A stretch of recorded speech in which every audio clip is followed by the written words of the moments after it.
आज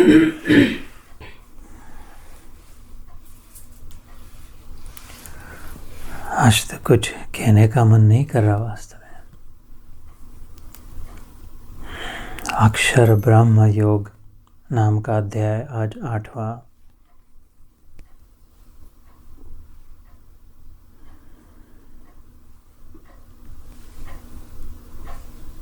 भगवान के शब्दों के आगे हम अपने क्या विचार, अपने शब्द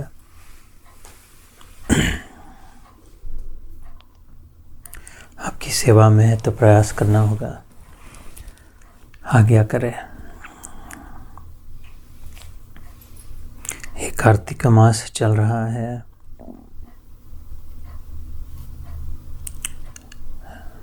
इसका प्रभाव विशेष है। इस समय नवरात्रियाँ, दशहरा, दीपोत्सव, एक खाली त्योहार, मिठाई, कपड़े, दिया, बाह्य साधना के लिए इतना ही है प्रयोजन की। अंदर की याद आए, भीतर का दीप जल पड़े। सदा दिवाली संतन की, ऐसे कहा है। सदा दिवाली संतन की, आठों पहर आनंद। दिवाली तब हो जब आठों पहर आनंद हो। 8 पहर, 3 घंटे का एक पहर होता है। 12 बजते हैं, उसके पश्चात 3 बजते तो कहते 2 पहर हो गए, है ना। 2 पहर अर्थात दूसरा पहर। तो 3 8 पहर मतलब 24 घंटे। आठों पहर आनंद। ऐसी दिवाली हो, सदा दिवाली। ये 60 दिवालियाँ हो जाए, 50 दिवालियाँ हो जाए, फिर से कौन से लड्डू पेड़े बनाए, अब इस बार कौन सा रंग लगाए, कौन सा क्या पहने। ऐसी दिवाली हो जाए कि सारा दिवाला ख़त्म हो जाए। दिवाला हिंदी में किसे कहते हैं? बैंकरप्सी। जो बैंकरप्ट होते हैं, सब खत्म हो जाता है, कुछ नहीं रहा, जो भिखारी बन जाते हैं उसको दिवाला कहते हैं। दिवाली ऐसी हो, सारा दिवाला समाप्त, परमानेंट, तब दिवाली हो, है ना।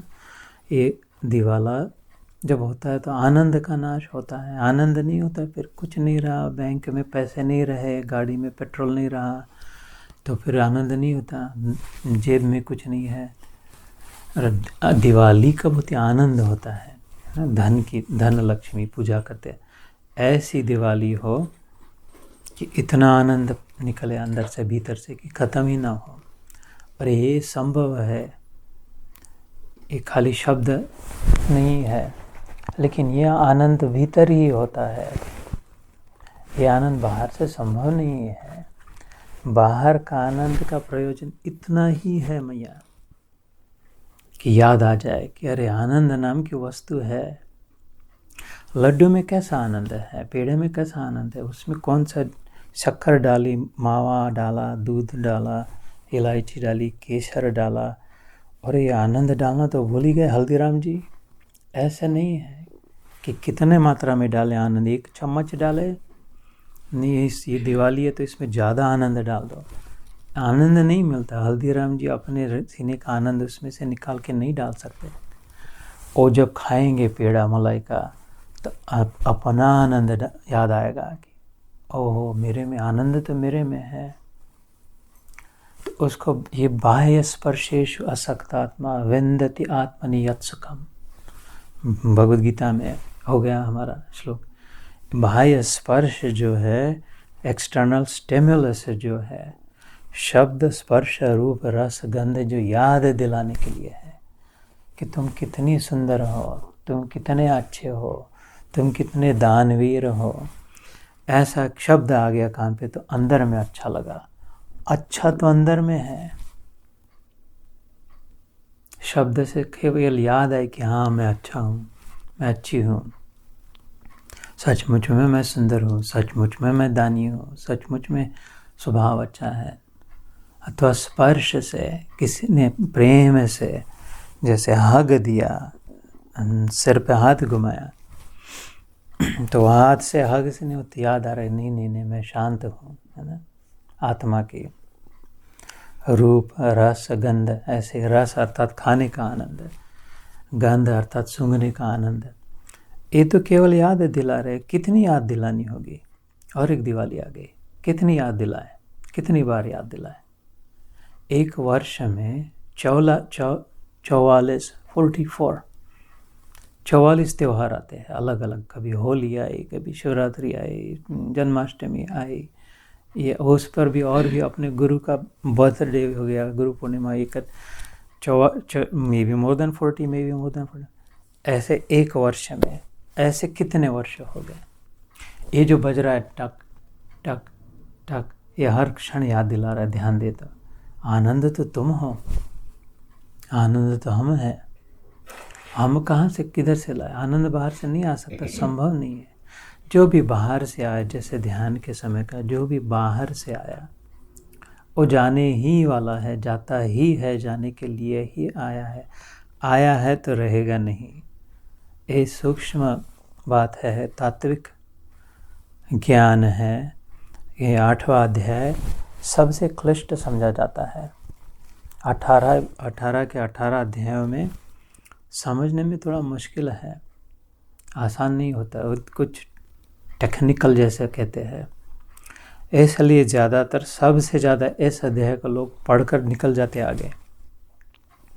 ठीक है, होगा जैसे जो भी होगा करके, इसलिए इधर ही रुके। कहीं जाना नहीं, कुछ करना नहीं है। सब बात को अगर समझ ले तो कार्तिक मास की साधना सफल हो जाए। कार्तिक मास का महत्व है, जब राम जी को वनवास हो गया, भरत वापस आ गए और सब लोग बुलाने देने लग गए कि ये तेरे कारण, इसके कारण राम को वनवास जाना पड़ा। और भरत कह रहे कि नहीं नहीं नहीं, मैंने सच, मेरे मन में कुछ नहीं था, मेरे कारण मैंने कभी मेरी अपने माँ को नहीं कहा कि ये कार्तिक के महत्व का बात बता रहा हूँ कि मेरे को राज्य चाहिए, सपने में भी नहीं था। फिर भी विश्वास नहीं हो रहा तो सभा, कहते हैं वशिष्ठ मुनि के सामने सभा बुलाते हैं। कहते हैं अगर मैं झूठ कह रहा हूँ तो कार्तिक मास का जो मेरा पुण्य हो, कार्तिक स्नान का जो पुण्य हो, वो यहाँ नाश हो जाए, मेरे गुरु सामने बैठे। तब फिर प्रजा का विश्वास बैठा कि अरे इतना बड़ा त्याग नहीं कर पाएंगे, सचमुच में सत्य कह रहे होंगे। क्योंकि उन्होंने दाव पर क्या लगा दिया, अपने कार्तिक मास का जो पुण्य हो स्नान का। तो फिर कहते हैं अच्छा ये तो सच में कह रहा है, इसके मन में कुछ नहीं होगा। ये चल रहा है अभी के दिन, कल भी वो था, परसों भी था, आज भी है, कल भी रहेगा, परसों भी रहेगा। जैसे अगले रविवार आप लोग आओगे, वो कार्तिक मास की दूसरी कृष्ण की लीला, राम जी का भी प्रसंग है, कृष्ण का भी प्रसंग है। जो ध्यान के आराम से बैठे हो ना, दोनों आराम से कंफर्टेबली, बिल्कुल। और कुछ पीछे ना तो कोई आप में भी अगर पीछे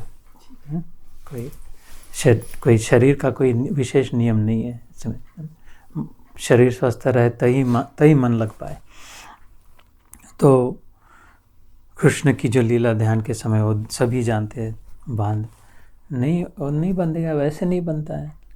और अगर ऐसे कह दे कि चल तू ही कर दे मेरा काम, मैं तेरी तू मेरा, तो रस्सी हो ना हो तो उधर ही एक जगह पे खड़ा रह जाए। महाराष्ट्र में विट्ठल नाम का भगवान है, विट्ठल रखुमाई। विट्ठल मतलब कृष्ण और रखुमाई मतलब रुक्मिणी, मराठी में कहते हैं। वो ईट पे खड़ा है।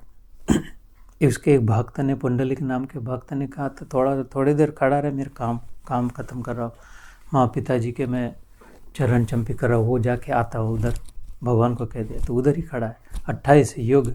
वो तो भूल ही गया, चला गया पीछे के दरवाजे से भाग, और ये इधर ही खड़ा है। उसका मंदिर अब भी है, हम लोग जाके आए। क्या कह दिया भक्त ने, उधर ही खड़ा रहे। तो उधर ही खड़ा है। तो उस पहले अकेला था, उसको मना नहीं के लिए रखमाई आई, बोले तू भी खड़ी रहे। वो दोनों उधर ही खड़े, थोड़ी अलग से महाराष्ट्र में जा कर के। तो द्रौपदी ने बहुत प्रयास कर लिए वस्त्रहरण के समय, ये मान जाएगा, इसको समझाएंगे, इसको डांटेंगे, इसको उलाना देंगे, कुछ किसी से नहीं बन पाया। तब हाथ ऊपर करके देखे, हे कृष्ण, हे गोविंद, हे मुरारी, हे नाथ नारायण। तो हो गया ऐसे। ये चल रहा है महीना, तो मना दिवाली अवश्य मनाए, घर को बहुत सजाए, शरीर को भी हो जितना अच्छा, लेकिन उसमें ये ना हो जाए कि ये टक टक वाली बात कि अरे आया निकल गया, ध्यान ही नहीं था, महीना भी ख़त्म हो गया और एक दिवाली हो गई ना, फिर वो दिवाला का लक्षण है, दिवाली का नहीं। इसलिए कहा संतों ने, सदा दिवाली संतन की, आठों पहर आनंद। अपना जो स्वभाव है, वास्तविक जो सच्चिदानंद स्वरूप है, स्त्री नहीं है, पुरुष नहीं है। नहीं तो ऐसे कपड़े पहन लिए तो स्त्री लग रही है, ऐसे कुर्ता डाल लिया तो पुरुष लग रहा है, ऐसे ही ये शरीर पहन लिया तो पुरुष लग रहा है, ये शरीर पहना है तो स्त्री लग रही है। एक पहरावा है, इसको तो जाके टंगा देंगे और उसके अंदर जो उसको जला देंगे, ये न ये है न इसके अंदर वाला है, आत्मा है, सच्चिदानंद स्वरूप है, इसका सम्मान अवश्य करें, है ना। ये घर जाने के बाद निकाल के फेंक नहीं देंगे किधर भी, इसको बराबर ढंग से लटका के रख देंगे क्लोजेट में अपनी जगह पे। ऐसे ये जो शरीर है इसका आदर जरूर करें, ऐसे शरीर का, उस शरीर का, सभी शरीरों का सम्मान जरूर करें, लेकिन प्राधान्य उसका ना हो, प्रमुख नहीं है वो ना। इस बात को अगर ध्यान में रखें तो ये बातें आती है इस अध्याय में, अक्षर ब्रह्म योग